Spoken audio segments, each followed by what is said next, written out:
परिचय लेते हुए हमारे श्री जोगेंद्र प्रसाद शास्त्री जी परिचय देते हुए और उनके साथ आए हैं गणमान्य नागेश्वर चौधरी जी और उसके साथ ही हमारे के प्रधानाध्यापक दिनेश राम मांझी जी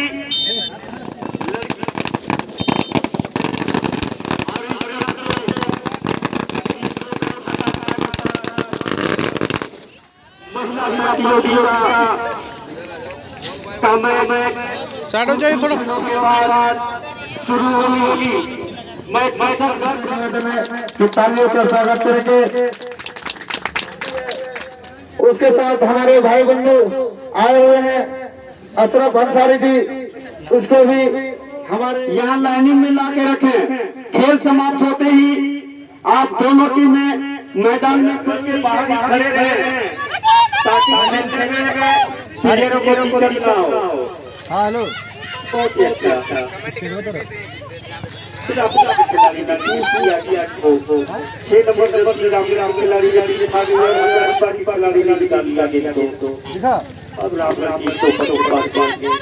अच्छा सा शॉट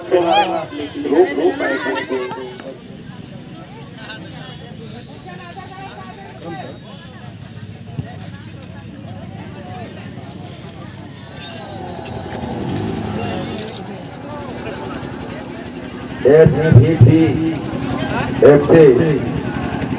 सिमरा बड़ा झरना के द्वारा आयोजित फुटबॉल टूर्नामेंट के फाइनल समारोह में मंच में मंचाते हैं। इस क्षेत्र के प्रबुद्ध लोग हमारे दिनेश जी मंजियाना, हमारे इस क्षेत्र के तमाम युवा साथी लोग, कमेटी के अध्यक्ष दिलीप मुर्मू जी, सतीश सोरेन जी, सचिव गणेश भास्कर जी, कोषाध्यक्ष प्रकाश मुर्मू जी, कप्तान मुकेश मुर्मू जी, कमेटी के संरक्षक दिनेश राम मांझी जी, जितलाल मुर्मू जी, रावण किस्को जी, अनिल भास्कर जी, राम प्रसाद किस्को जी और कमेटी के तमाम सदस्यगण मंच व मंचासी नाना तिथिका और यहाँ खिलाड़ियों का प्रोत्साहन उत्साहवर्धन करने के लिए आए तमाम हमारे युवा साथी खिलाड़ीगण और एक प्रेरणा देने के लिए पहुंचे छोटे छोटे युवतियां जो प्रदर्शनी मैच में बालिकाओं का जो प्रदर्शनी मैच रहा निश्चित तौर पर इस क्षेत्र के लिए एक प्रेरणा है और तमाम यहाँ पर आगंतुक लोग सर्वप्रथम आप सबों का आदर करते हैं, स्वागत के साथ जोहार करते हैं और कमेटी का लोगों का हम आभार व्यक्त करना चाहेंगे कि आप इस सुदूरवर्ती क्षेत्र में गांव में रहने वाले उन तमाम प्रतिभावान खिलाड़ियों का जिनके अंदर प्रतिभा है, जिनके अंदर क्षमता ऊर्जा भी और फुटबॉल में उनका काफी आगे जाने की संभावना है, उनके अंदर काफी अधिक प्रतिभा है, बावजूद उसको उचित प्लेटफॉर्म नहीं मिलने से, उसकी उचित जगह पर उसकी खेल कूद नहीं होने से उसका प्रतिभा का लोग समझ नहीं पाता, प्रतिभा को निखार नहीं पाता है। और आप लोग इतना बड़ा आयोजन 3 दिवसीय जो आयोजन किए, कई प्रतिभावान खिलाड़ी जो सिद्धांत मेहनत करते हैं और उस खेल के मैदान से या उम्मीद रखते हैं, खेल से या उम्मीद रखते हैं कि आने वाला समय में खेल में हमारा भविष्य सजे और संवरे। तो चूंकि युवक और युवतियां दोनों यहाँ खेल रहे थे, हम दोनों के लिए कहना चाहेंगे निश्चित तौर पर कोई भी विषय हो, चाहे वो शैक्षणिक जगत में हो, राजनीतिक जगत में हो या फिर खेल जगत में हो, अगर मेहनत और ईमानदारी पूर्वक आप अपना प्रयास करते रहेंगे तो निश्चित तौर पर आपको सफलता आपकी चरण चुमेगी। कई ऐसे उदाहरण भी हैं कि जहां बच्चियां या बच्चे खेल के मैदान से सुदूरवर्ती क्षेत्र से निकल करके देश और हमारे राज्य का नाम रोशन कर रहा है। हम तमाम लोगों को,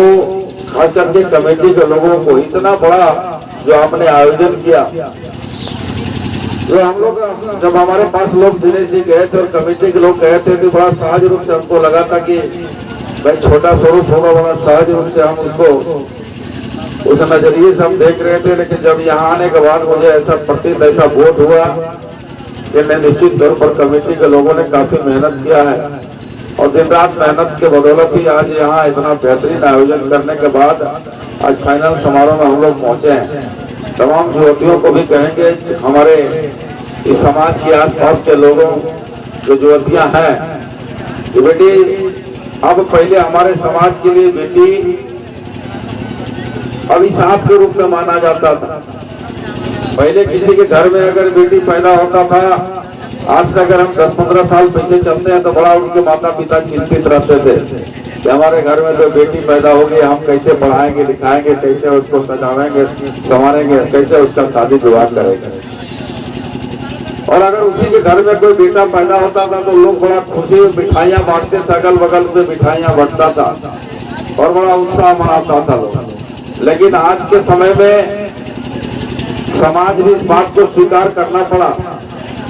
कि भाई और बेटा और बेटी में कोई फर्क नहीं है, बेटी अभिशाप नहीं बल्कि बेटी वरदान बन के रह गई है। जो काम बेटा कर सकता है वो बेटी भी कर सकती है। और हमारा झारखंड सरकार बेटियों को पढ़ाने के लिए विदेश में भी पढ़ाने की तैयारी कर रही है। और हमारा झारखंड सरकार वह माँ बाप के सपनों को पूरा करने के लिए पीछे आगे बढ़ा है कि कभी किसी ने नहीं सोचा था कि हमारे बेटियों को पढ़ाने के लिए 8वां से पहला से लेकर के 12वां तक में माँ बाप उसको पढ़ाने के लिए बड़ा चिंतित रहता था। लेकिन अब हमारी सरकार ने, हेमंत सोरेन की सरकार ने हर बेटी को 8वां से लेकर 12वां तक में 40,000 रुपया देने का काम कर रही है। और ये बेटियों के लिए निश्चित तौर मील का पत्थर साबित होगा। और वैसे प्रतिभावान खिलाड़ी जो बाहर में पढ़ना चाहते हैं, विदेश में पढ़ना चाहते हैं, उसको सरकार भी मुफ्त में पढ़ा रही है। इसलिए हमारे बेटियों के प्रति हमारी सरकार और समाज आज दोनों नैतिक रूप से यह स्वीकार कर लिया है समाज की, भाई और बेटे और बेटियों में कोई फर्क नहीं है। और हम यहाँ से तो जो हमारे क्षेत्र की कंडेल क्षेत्र की बेटियां हमारे इस क्षेत्र में इस खेल को देखने आई थी, उनसे हम कहेंगे कि बेटी अब आपको भी इन बच्चों से प्रेरणा लेने की जरूरत है कि कहाँ इतने बड़े पुरुष वर्ग के बीच में बेटियां अपनी प्रतिभा को निखार रही थी और बेहतर निखार रही थी। और यह एक प्रेरणा का विषय, प्रेरणा का एक बेहतर उदाहरण है। हम तमाम बच्चियों को, इस क्षेत्र में रहने वाले बच्चों को भी कहेंगे कि आप भी उस प्रेरणा के ओत प्रोत होकर के एक संकल्प निर्णय के साथ में आगे बढ़े कि क्यों जो पुरुष कर सकता हम नहीं कर सकते हैं। निश्चित तौर पर अगर मन में संकल्प लेकर चलेंगे तो निश्चित तौर पर वह काम भी बेटियां हमारी पूरा कर सकती है। इन्हीं बातों के साथ हम संपूर्ण एक बार कमेटी के लोगों का आभार और धन्यवाद देते हुए हम यह कहेंगे कि जिस तरह से कमेटी के लोग, युवा लोग खेल के प्रति यहाँ का लोगों का दिलचस्पी है, खेल के प्रति जो लोगों का एक सकारात्मक पहल है। आने वाला समय अब चूंकि 2024 भी आपको बीच में आने जा रहा है, नव वर्ष का मंगलमय कामना के साथ हम यह विश्वास कमेटी को लोगों को दिलाना चाहेंगे। इस क्षेत्र में बहुत कमियां थी, लेकिन आपके आशीर्वाद से, आपके स्नेह से जब हमको यहाँ का विधायक बनने का अवसर प्राप्त हुआ था तो उन कमियों को हम लोग 20 साल में दूर किए थे। आज हमें महसूस हुआ, हम अभी दिनेश मास्टर साहब से इस विषय पर चर्चा भी कर रहे थे कि भाई यहाँ एक बेहतर खेल का मैदान होना अति आवश्यक है। तो हम यह कहेंगे कि आने वाला 2024 राजनीतिक रूप से भी एक बड़ा हम लोग के लिए चुनौती भरा वर्ष होगा, क्योंकि लोकसभा का भी चुनाव है और विधानसभा का चुनाव है। उस चुनाव को स्वीकार करते हुए, इस चुनौती को स्वीकार करते हुए